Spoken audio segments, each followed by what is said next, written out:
So best practices for blog content creation. First of all, content creation tips.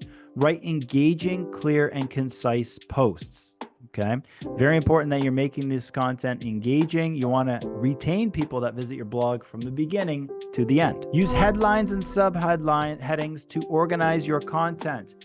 Don't just grab a big chunk of text and put it onto your blog. Make sure it's broken up and has those proper headings to keep users engaged or keep your readers engaged. Incorporate multimedia images and videos to enhance the reader's experience. Multimedia is important because it breaks up those chunks of content with visual cues and visual things that can help complement your content. So make sure you include images at the very least. If you want to include videos because you think they're relevant, that's okay too. But definitely at a minimum, you want to include some images in those blogs. The blog length you want to aim for is anywhere from 500 to 700 words per post. Focus on quality over quantity. Make each post valuable to the audience that you're trying to get in front of. Now, in terms of frameworks, you can research these deeper if you'd like to later on, but on a high level, there's the AIDA model, which is attention, interest, desire, and action. And attention refers to grabbing that reader's attention with a compelling headline. This is one of the most important things you can do, is having a compelling headline that is going to attract people to your blog to read it. If it's just, my 4 favorite destinations to travel to, not that engaging, okay? But make it something that people will care about, okay? And then naturally you're guiding that interest. So you're building interest with engaging content. So you're going to want to retain that reader. Have them continue to read through that blog following the headline. Next, you have desire, creating a desire for the reader to learn more. So there needs to be something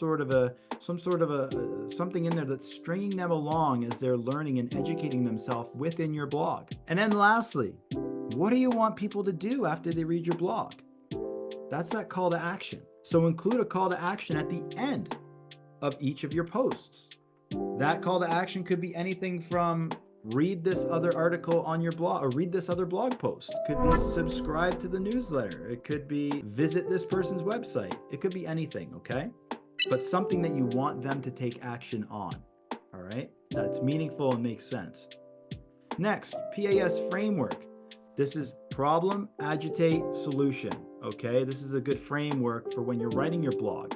Identifying a problem or challenge in your niche. And then from there, you're going to elaborate on why that is a concern and then provide an actionable solution or advice. Keep these in mind as you're writing that blog post. Now, key elements of an engaging blog post include that compelling headline to draw the readers in, an introduction, give a preview of what's to expect and hook the reader's interest. So once they see that headline, you need something that's going to gravitate them in, pull them in, and consume the entire blog post, okay? And not just skim. The main body, this is where you're going to be using those clear sections with headings.